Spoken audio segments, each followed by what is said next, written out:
We are going to come up and to give a summary of the characteristic of the Antichrist. We know at least about the signs of the time, but we do not know exactly the day.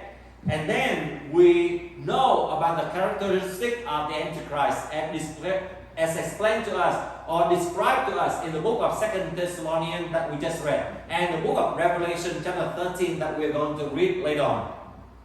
First of all, we are going to see that this Antichrist is very, very charismatic. It has the deceptive spirit in it, and it's going to become a leader with charismatic and deception power or the skill that deceive the people. And if this leader is not charismatic, people will not worship him, right? Will not follow him. And then we are going to see in Thessalonians chapter 2 verse 2, Thessalonians chapter 2 from verse 3 and 4 say that this Antichrist will exalt himself and to declare himself as God himself. And then we are going to see that this Antichrist also have another characteristic, that is to blaspheme against God. And they may say many mocking at God or even rejection of the power of God. And they are also the persecution of faith or the church and believers. When Antichrist arrives, they have the power, they control. And then they are beginning to carry out a very severe persecution upon the church and the believer.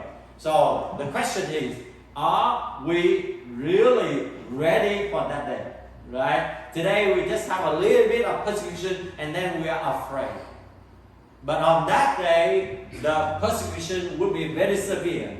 Then number 4, we are going to see that the Antichrist will perform signs and wonders. And that's why he can declare himself as God, because he wants to show to the world that he has the power.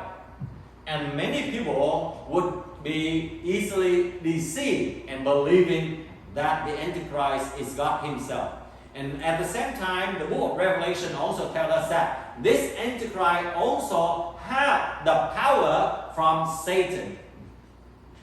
It has the power given to this one by Satan, or we call the demonic power. And that's why he would be very evil. Now let us see in the book of Revelation chapter 13.